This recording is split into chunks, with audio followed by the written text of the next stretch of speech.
Je pensais mentionner, Monsieur Addington m'a envoyé un SMS pour me dire que nous avons 1800 connexions et que cela augmente un petit peu chaque année. Des connexions en ligne, c'était le niveau cette année le plus élevé de plusieurs centaines de connexions plus que d'habitude. C'est formidable d'avoir la technologie, d'être connecté à nos frères et sœurs à travers le monde comme ça. J'allais mentionner au début de mon sermon que ma femme et moi ont été mariés 35 ans, mais ensuite le Dr. Ward a mentionné que lui et sa femme venaient de célébrer leur 67e anniversaire de mariage. Alors j'ai effacé ça dans mon texte, j'ai dit on vient tout juste de commencer quoi. Donc oui, ma femme et moi vont célébrer notre 35e anniversaire de mariage. Nos 2 fils aînés sont mariés, notre 3e fils va se marier le mois prochain.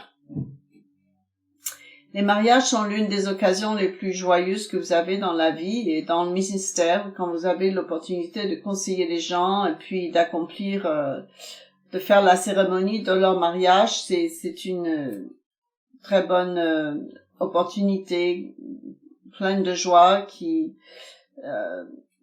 un peu comme la bénédiction des enfants, vous pouvez faire partie de cette vie des gens et d'aider leur joie, comme il est dit dans 1 Corinthiens. 2 Corinthiens. C'était un bon moment de passer ensemble. Si vous avez déjà été impliqué dans la planification de wedding, vous savez qu'il y a beaucoup de travail à faire dans la planification. Demandez à ma femme, honnêtement, je sais qu'il y a beaucoup de fleurs et à choisir et de détails et il semble que le moment de planifier ne finit pas. Le plan, c'est que Dieu dit de le faire une seule fois et il n'est pas en faveur du divorce, n'est-ce pas? Nous consacrons donc beaucoup de temps et d'attention dans cet événement de la vie, l'opportunité d'avoir un mariage, mais ce jour n'est que l'aboutissement de toute cette planification. Vous savez, j'ai eu des chances sur le conseil où on en parle de faire beaucoup de plans pour toutes sortes de choses et puis ensuite c'est fini, il y a beaucoup on accomplit ça et puis après c'est fait. Dans notre préparation, j'ai appris quelque chose. Vous ne dites jamais à votre femme, je m'en fiche. Ça m'est égal. Parce que si vous dites je m'en fiche, ça ne sort jamais bien. Ma femme viendra et me dirait, comment ça, tu t'en fiches? C'est pas important pour toi? Mais si je dis en fait, je m'en fiche un peu, ça m'est un peu égal. Alors je lui dis, ce que tu veux, je suis d'accord avec toi. Comme ça va, j'ai appris ça va bien. Mais dans la culture ancienne juive, les périodes des fiançailles étaient souvent très longues, ce n'est plus tellement le cas aujourd'hui. Certaines personnes se marient assez rapidement. Mais dans les temps anciens, la mariée restait avec sa famille. Et après leur fiançailles, le marié retournait alors à la maison de son père et préparait une place pour sa fiancée. Il y retournait et lui et son père ajouteraient à la maison une autre maison. C'est très différent d'aujourd'hui. Souvent, les parents avaient une maison et il y avait une cour centrale et ils faisaient une addition à leur maison pour le fils et en gardant toujours la cour centrale de la maison. Et ensuite, il attendait que son père lui dise qu'il était temps d'aller chercher sa fiancée, et ainsi le père devait s'assurer que l'époux avait bien fait la préparation qu'il devait faire avant de l'envoyer chercher sa fiancée. Et donc, quand il y allait, c'était généralement la nuit. Il y avait des trompettes, il marchait dans les rues de la ville, il y aurait, vous savez, des trompettes qui sonnerait très fort dans la rue en disant que le marié et le fiancé arrivent et ils traverseraient les rues et il sonnerait cette alarme. Mais le marié n'était pas le seul à se préparer pour le mariage, comme je l'ai mentionné dans notre situation. Ma femme l'a probablement fait. J'ai plaisanté dans la congrégation récemment, comme vous le savez, que le travail du marié, c'est souvent juste de se présenter à l'heure. Ce n'est pas vraiment comme ça, mais je pense que les épouses, en général, la mariée a tendance à faire la majorité du travail, souvent. Dans le récit d'Esther, dans le chapitre 2, il est au verset 12, Esther chapitre 12, 2 verset 12. Esther 2 verset 12. Chaque jeune fille allait à son tour, elle prenait soin dans 6 mois, elle se préparait pour être choisie avec le roi 6 mois avec de l'huile de myrrhe et 6 mois avec des aromates et des parfums en usage parmi les femmes, et avant un mariage en quelque sorte. Il y a une femme dans la congrégation de Ann Arbor qui aime bien et qui est très bonne à organiser les mariages, et c'est tellement d'attention, de détails. Nous avions négligé un petit détail, et en fait ça n'a pas d'importance, on pensait, mais à chaque fois qu'on voit nos photos de mariage, je le remarque. C'était l'un des détails qui me semblait pas important. Mais les Écritures nous parlent d'un mariage beaucoup plus important à venir. Veuillez me rejoindre avec Apocalypse 19. Vous savez sans doute là où je vais. Apocalypse 19.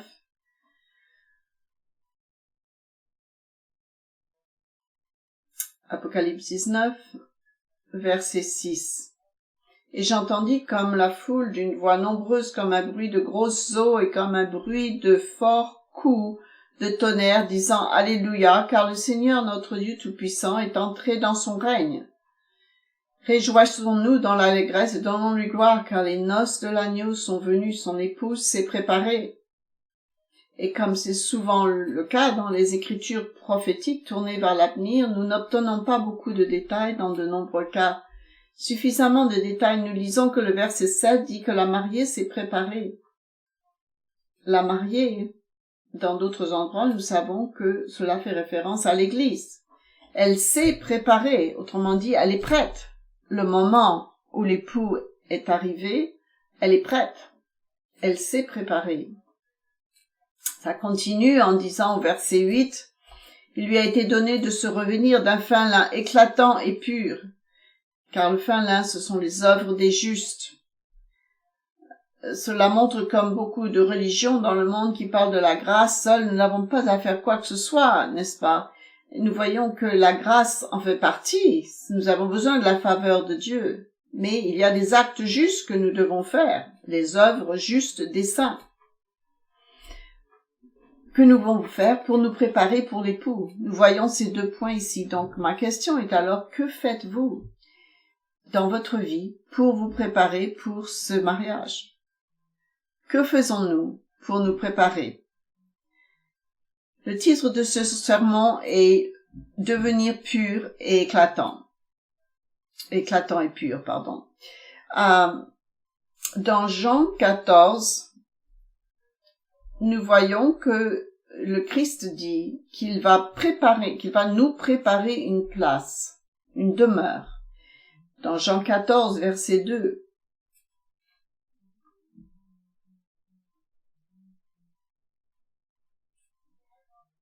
Il y a plusieurs demeures dans la maison de mon Père, plusieurs pièces, autrement dit.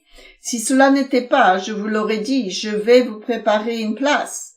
C'est ce que fait la coutume juive également. Le jeune homme allait dans la maison de son père pour préparer une place. Et lorsque je m'en serai allé, que je vous aurai préparé une place, je reviendrai et je vous prendrai avec moi.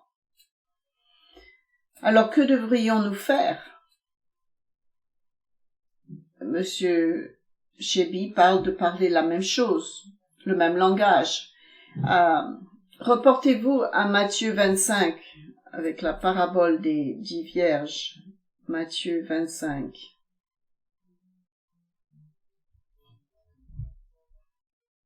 Vous savez, en grandissant dans l'église, j'entendais ces choses-là et je me concentrais sur le fait qu'ils étaient tous endormis. Ce qu'elles étaient endormies, mais j'oubliais certains points évidents. Si vous vous reportez à cette parabole, nous la connaissons bien, l'époux représente Jésus-Christ, la mariée ou les vierges représentent ceux de l'église qui ont le Saint-Esprit. L'huile représente le Saint-Esprit, mais au verset 1, alors le royaume des cieux sera semblable à 10 vierges qui, ayant pris leurs lampes, allèrent à la rencontre de l'époux. 5 d'entre elles étaient folles et 5 sages. les folles, en prenant leurs lampes, ne prirent point d'huile avec elles, mais les sages prirent avec leurs lampes de l'huile dans des vases.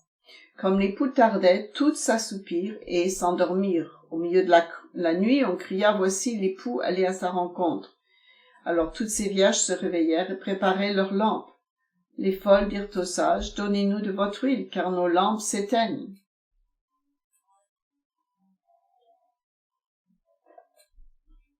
Elles sont décrites comme des sages, parce qu'elles étaient préparées. Elles avaient de l'huile. Elles avaient des vases pour transporter l'huile. Les 5 autres étaient considérées insensées, car elles n'avaient pas préparé leurs lampes. Elles avaient des lampes, mais elles n'y avaient pas d'huile dedans. Elles n'avaient pas préparé des vases pour emmener l'huile. Voici la description des 2 groupes. Vous savez que les 5 sages ont dormi également. Elles n'avaient pas de soucis. Elles pouvaient aller se coucher la nuit en pensant peut-être que c'était la nuit. Mon huile est allée a obtenu les lampes, ont de l'huile supplémentaire. Elles ont bien dormi. Les autres étaient insensées. Elles n'étaient pas prêtes. C'était des vierges folles. Seulement la moitié d'entre elles n'avaient fait aucune préparation dans leur préparation pour le retour de l'époux. Le commentaire biblique dit que la seule distinction entre les groupes est que les sages apportent non seulement de l'huile, mais un approvisionnement. Elles planifiaient à l'avance. Elles ne savaient pas qu'il allait tarder. Et comme il s'avérait qu'il était tard, elles en ont eu besoin. Et comme il est dit au verset 5, elles ont toutes dormi. Les 5 folles, elles étaient paresseuses. Elles ne s'étaient pas préparées. Vous savez, peut-être qu'elles n'avaient aucun sens d'urgence. Peut-être qu'elles sont allées se coucher sans réaliser qu'elles n'étaient pas prêtes. Ou en se disant, oh, on n'est pas prête, mais enfin, on va se coucher quand même. Tandis que les sages étaient prêtes. Elles savaient qu'elles avaient tout préparé avant de s'endormir. Où en sommes-nous dans notre préparation? Vous savez que nous savons que Jésus-Christ va faire sa part, mais sommes-nous préparés? Remarquez ensuite qu'elles se lèvent, qu'elles préparent leur lampe au verset 7. Les folles, toutes ces vierges se réveillèrent et préparaient leurs lampes. Les folles dirent aux sages, donnez-nous de votre huile, car nos lampes s'éteignent. C'est presque comique si ce n'est pas si triste qu'elles se réveillent. Elles sont préparées, elles s'attendent à ce que les autres les aident. Le mot grec ici est de mettre en marche, d'être prête. Le mot prête ici, c'est qu'est-ce que c'est que nous savons que nous devrions mettre en place, que nous devrions changer ou fixer dans notre vie. Mais je vais un petit peu à l'avance. Les sages répondirent non, il n'y en aurait pas assez pour nous et pour vous. Allez plutôt chez eux qui en vendent et achetez-en pour vous. Pendant qu'elles allaient en acheter, l'époux arriva. Celles qui étaient prêtes entrèrent avec lui dans la salle des noces et la porte fut fermée. Plus tard, les autres vierges vinrent et dirent, Seigneur, ouvre-nous. La force de la leçon est très claire. Nous devons être prêts. Vous savez, écoutez le premier message de Monsieur Chebi sur le fait de parler le même langage et ce que Dieu vous donne. Dieu ne va pas vous donner les mots qu'il faut. Si on n'a pas passé le temps dans la Bible, comment peut-il vous rappeler les mots à votre esprit par le Saint-Esprit si vous ne les avez pas étudiés? Pour commencer. Au verset 11, plus tard, les autres vierges vinrent et dirent, Seigneur, Seigneur, ouvre-nous. Il répondit et dit, je ne vous connais pas. Veillez donc si vous ne savez ni le jour ni l'heure où le Fils de l'homme vient. Je ne vous connais pas. Vous le savez. Une épouse, comme nous le lisons dans l'Apocalypse, doit se préparer, c'est à elle de faire ça. La moitié était préparée, l'autre n'était pas du tout préparée, comme nous le lisons ici.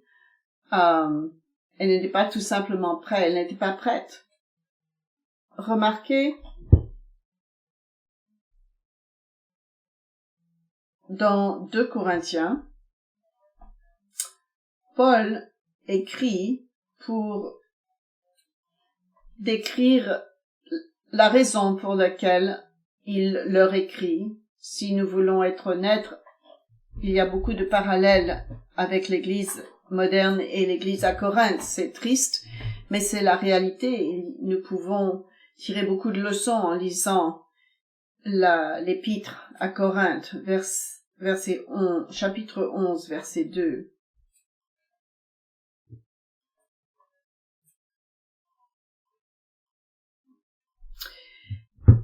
Il y avait 10 vierges qui étaient prêtes.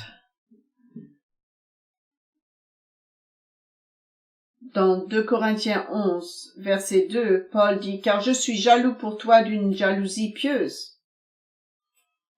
Excusez-moi, je vous ai fiancé à un mari et je suis jaloux de vous d'une jalousie de Dieu parce que je vous ai fiancé à un seul époux pour vous représenter à Christ comme une vierge pure. » Le mot est agnos. H-A-G-N-O-S. Il vient du même mot de la racine sainte, qui veut dire sainte. Ça signifie être sacré, pur, irréprochable, impur de la chair, modeste. Au verset 3, toutefois, je crains que vos serpents ne se corrompent, que vos pensées, de même que le serpent séduisit Ève par sa ruse, je crains que vos pensées ne se corrompent et ne se détournent de la simplicité à l'égard de Christ. Il contraste le fait d'être pur avec ceux qui sont corrompus. Sommes-nous devenus corrompus? Sommes-nous plus proches d'être comme le Christ dans notre vie, ou sommes-nous plus proches, ou avons-nous glissé en arrière? Avons-nous été un petit peu corrompus ici et là, ou sommes-nous quelque part entre les deux, car aucun de nous n'est parfait? Mais la déclaration dans Apocalypse 19 est que la fiancée, doit se préparer. Donc, que devrions-nous faire si ce livre est plein de tout ce que nous devons savoir? Vous avez entendu le premier message de M. Shelby. Est-ce que nous le lisons, ce livre? Aujourd'hui, il y a tellement de choses pour attirer notre attention. Il y a juste tellement de médias et de podcasts et de sites, et vous dites ce que c'est là, c'est présent. Mais en fin de compte, c'est ce livre que nous devons lire. Parce que si nous ne faisons pas attention, vous savez, parfois, vous entendez sur l'internet quelque chose qui vous semble vraiment intéressant et qui vous semble convaincant, et ensuite vous allez vérifier dans le livre et vous voyez que non, ça ne marche pas avec le livre. Il y a toutes sortes de choses sur l'internet, et il faut toujours principalement voir le livre, parce que ce livre, si nous le lisons, il nous montre tout ce que nous devons savoir sur le fait de devenir pur ou d'être charnel et corrompu. Dans 1 Corinthiens 3, verset 3, n'êtes-vous pas charnel? Puisqu'il y a parmi vous de la jalousie et des disputes. N'êtes-vous pas charnel? Est-ce que nous avons de la jalousie, des disputes? Si vous en avez, n'êtes-vous pas charnel? Et ne marchez-vous pas selon l'homme?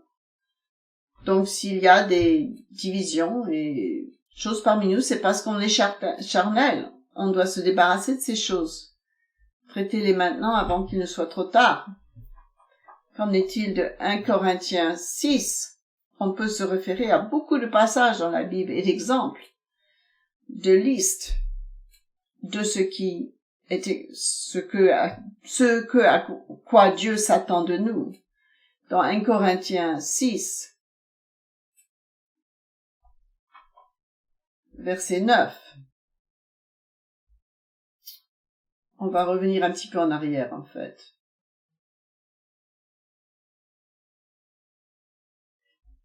Verset 6. Mais un frère père contre un frère, c'est déjà un certain défaut chez vous que d'avoir des procès les uns avec les autres. Pourquoi ne souffrez-vous pas plutôt quelque injustice? Combien de fois avez-vous été maltraité? Et notre nature humaine cherche à se venger. J'ai été maltraité, je peux prouver que c'est mal. Je sais que dans ma vie, j'ai appris, parfois, il vaut mieux juste supporter, et éventuellement, ces choses, Dieu nous délivrera, et il travaille d'une manière qui est probablement beaucoup mieux pour que la justice soit accomplie. Pourquoi ne souffrez-vous pas plutôt quelque injustice? Pourquoi ne vous laissez-vous pas plutôt dépouiller? Mais c'est vous qui commettez l'injustice et qui dépouillez, et c'est envers des frères que vous agissez de la sorte. C'est listé comme ceux qui ne seront pas dans le royaume de Dieu, et on se donne des excuses à nous-mêmes pour ne pas réparer les choses que nous devrions réparer. Car nous ne réalisons pas que nous sommes une épouse qui doit se préparer. Et il y a dans le royaume, il est dit au verset 9, les débauchés, c'est-à-dire ceux qui commettent la fornication, les idolâtres, les adultères, ni les efféminés, ni les homosexuels, ni les voleurs, ni les cupides, ni les ivrognes, ni les outrageux n'hériteront pas le royaume de Dieu. Il dit que ceux-ci n'hériteront pas du royaume de Dieu. Si nous avons ces choses, l'orgueil et les autres choses qui sont listées ici doivent disparaître pour que nous puissions être prêts. Remarquez au verset 11, parce qu'il continue en disant « C'est là ce que vous étiez au passé, à l'imparfait, quelques-uns d'entre vous, dit quelques-uns d'entre vous, mais vous êtes lavés, vous vous êtes sanctifiés. » Parfois, les gens commencent très bien, vous savez. Après le baptême, ils vont vite et ils commencent très bien. Et avant longtemps, s'ils ne font pas attention, ils recommencent à tomber dans ces choses desquelles elles sont sorties. Que ce soit l'alcoolisme, la cupidité.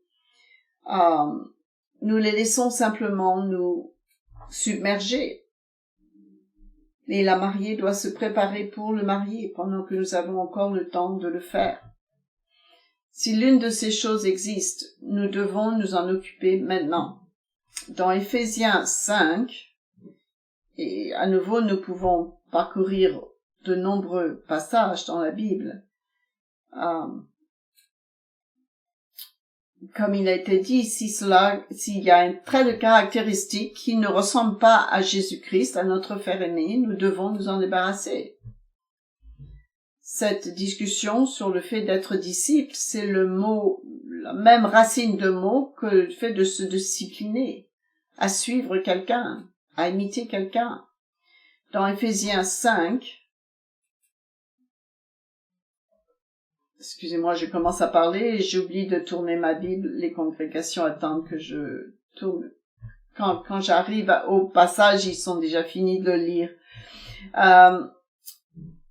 Car sachez-le bien, aucun débauché ou impur ou cupide, c'est-à-dire idolâtre, n'a d'héritage dans le royaume de Dieu. Que l'on n'entend ni au verset 3, Éphésiens 5, verset 3, que la débauche, ni aucune importée, ni la cupidité ne soient même pas nommées parmi vous, ainsi qu'il convient des saints. Qu'on n'entende ni paroles grossières à propos ou insensées ou équivoques, choses qui sont contraires à la bienséance, qu'on entende plutôt des actions de grâce. Car sachez-le bien, aucun débauché ou impur ou cupide, c'est-à-dire idolâtre, n'a d'héritage dans le royaume de Dieu. Nous savons à quoi nous avons affaire personnellement. Changez-le maintenant. La mariée doit se préparer pour le retour.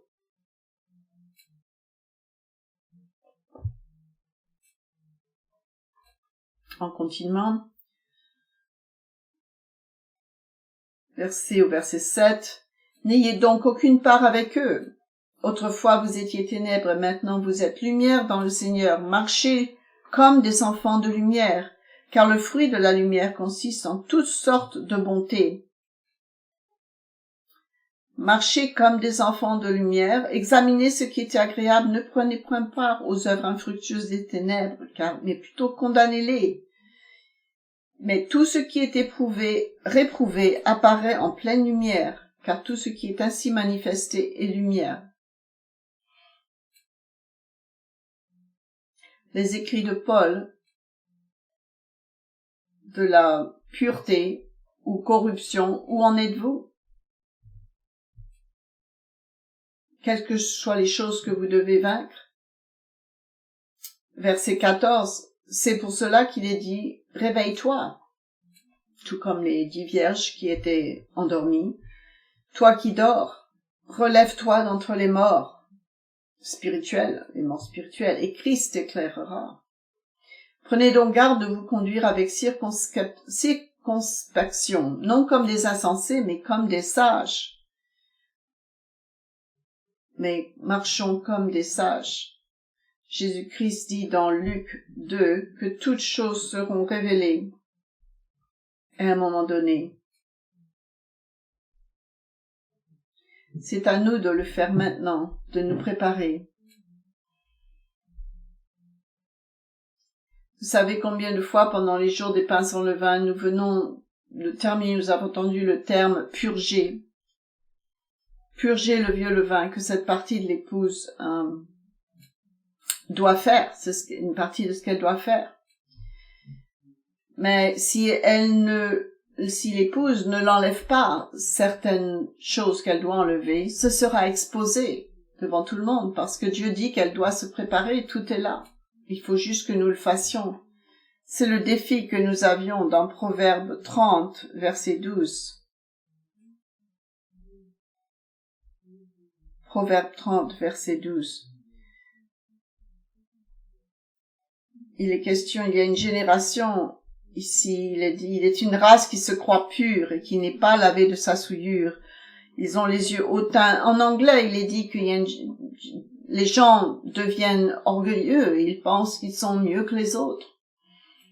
Et c'est cette race qui se croit pure, dit Dieu, les gens ont besoin de se laver, de devenir purs et de se repentir. Dans Proverbe, à nouveau, c'est l'un des passages que je me souvenais quand j'étais enfant. En tant qu'enfant, vous apprenez les mots. Alors que vous grandissez, que vous étudiez, vous commencez à comprendre la profonde signification de ces choses. Dans Proverbe 30, Proverbe 6, verset 16. Il y a 6 choses que est l'Éternel, et même 7 qu'il a en horreur. Posez-vous la question. Les yeux hautains, c'est-à-dire que vous pensez mieux que les autres. C'est ça que ça veut dire, c'est de l'orgueil. La langue menteuse. Les mains qui répandent le sang du sang. Vous savez, la langue menteuse, c'est si vous dites une chose et que vous essayez de tordre la chose pour que ce soit à votre avantage. La Bible dit que votre oui soit oui et votre non soit non. Les mains qui répandent le sang innocent, le cœur qui médite des projets iniques. Les mensonges font tellement de dommages, parfois d'une façon qui ne peuvent jamais être réparés. Nous voyons dans le verset suivant, la dernière partie du verset 19, celui qui sème la discorde parmi les frères. Ce mot a l'imagerie d'un archer qui jette des flèches. Une fois qu'il jette ces flèches, vous ne pouvez pas les récupérer. C'est trop tard. Celui qui excite des querelles entre les frères qui sèment la discorde, c'est fait, le mal est causé. Et c'est une abomination aux yeux de Dieu. Si nous, en tant qu'Église, en tant qu'épouse, en tant que fiancés, nous ne nous préparons pas de façon active, la seule alternative est de passer par des épreuves de feu pour être purifiés. Reportons-nous à Éphésiens.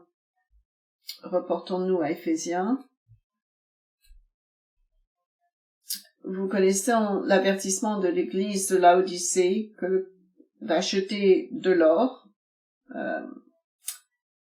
afin d'être raffiné par le feu. Nous pouvons être raffinés maintenant si nous nous repentons, si nous prenons soin de nos problèmes. Dans Apocalypse 3,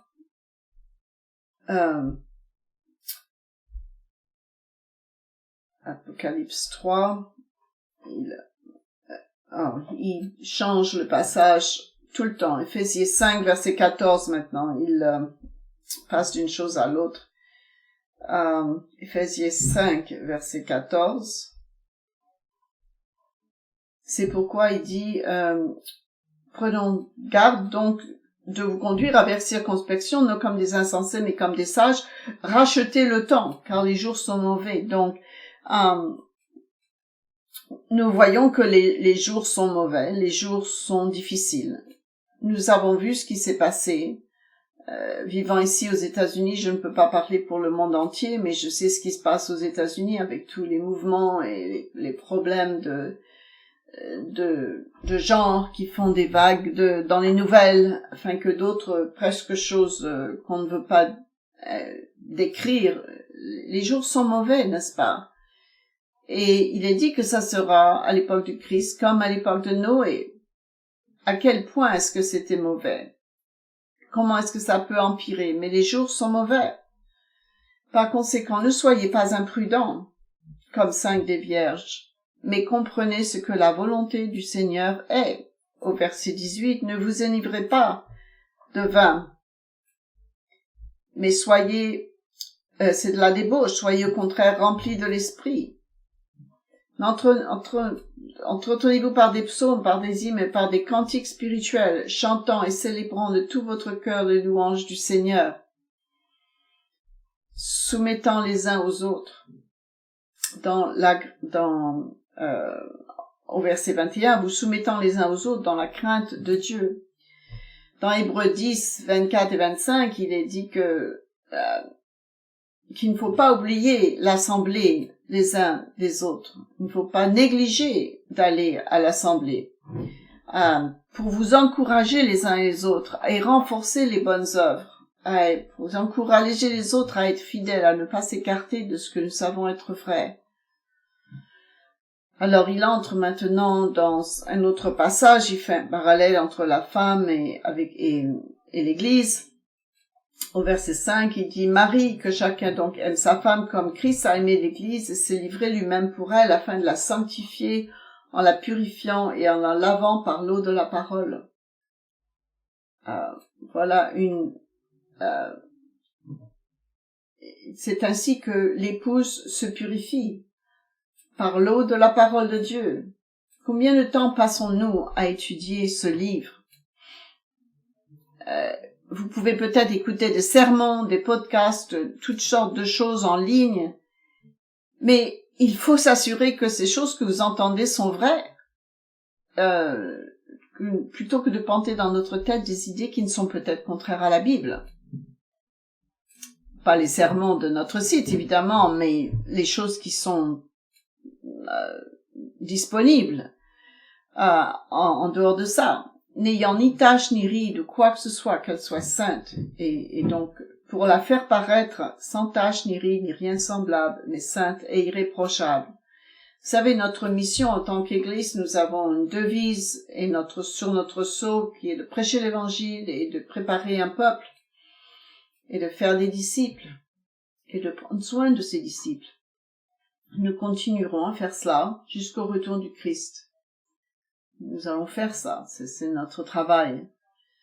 Nous réaliserons ces 2 facettes de notre mission jusqu'au jour où il sera annoncé. Soyons dans l'allégresse et réjouissons-nous, car le mariage de l'agneau est venu. Et sa femme, son épouse, la fiancée, vous et moi, s'est préparée.